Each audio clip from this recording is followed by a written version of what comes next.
The Talmud makes a big deal over the fact that the Torah was given in the third month of the year. That means if you count from Nisan, the month of Pesach, which is the first calendar year of the Jewish people, then Sivan, the month of the giving of the Torah, is the third month. But it says more than that.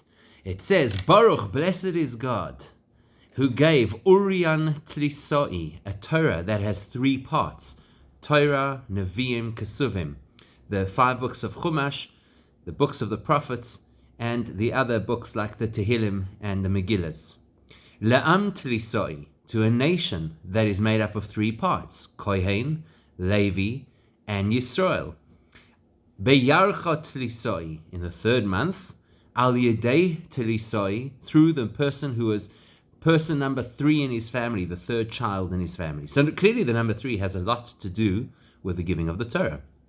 And while it sounds very interesting, little piece of trivia, that kind of tripling effect, it must have a more profound meaning. Why would that be a big deal? So tonight we'll celebrate the holiday of Shavuos.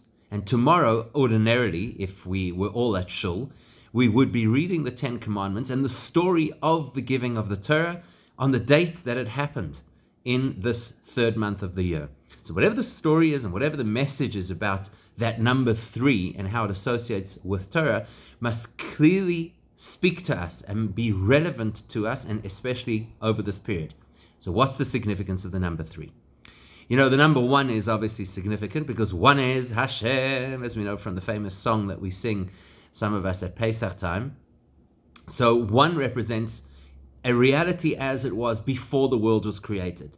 Just God. That's all there was. Nothing else. Not even the inkling, the notion of a world, of creation, of other entities. That's how the world was. And that's pristine, and that's beautiful, and that's holy. And many people will tell you that's ideal.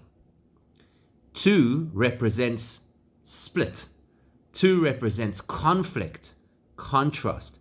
Now, if you have a look at the Torah, the first word of the Torah starts with the letter Beis, which has the numerical value of 2, because from the minute of creation, there is division. And that allows the opportunity and the potential for conflict. So what is the conflict? Well, there's God and the way Hashem wants the world to be. And then there's us and the way we want the world to be. The minute Hashem created independent beings, he created the possibility for conflict. There's what he wants, there's what we want. And very often they're at loggerheads. And unfortunately, a lot of the time, he loses.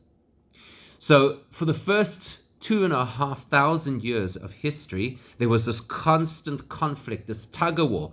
Either you were going to invest in what Hashem wanted, either your life would be oriented towards higher spiritual things, or your life would be self-interested and your life would be focused on materialistic things. And you couldn't have your cake and eat it. It was one or the other. So if you wanted to become a holy spiritual person, you had to run away from the world.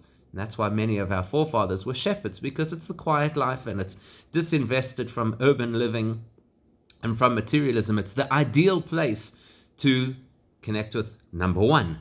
That there's only one reality, and that's God, and forget about everything else. It's just merely distraction. And that's what changed at the time of the giving of the Torah. In the giving of the Torah, there's a third perspective that was introduced, and that third perspective is incredible because it harmonizes opposites. So the third perspective says, and this is what Torah teaches us, you can both be in the material world and connected to God simultaneously. And in fact, that's actually the point. That's why the Torah is so strongly associated with the number 3. Third month, a nation made of 3 parts, the Torah itself made of 3 parts, the representative being the third in his family, to drive home to us that the message of this holiday of Shavuos that we're about to celebrate is that life is not about becoming hedonistic. Obviously, life is not about becoming ascetic, which might not be so obvious.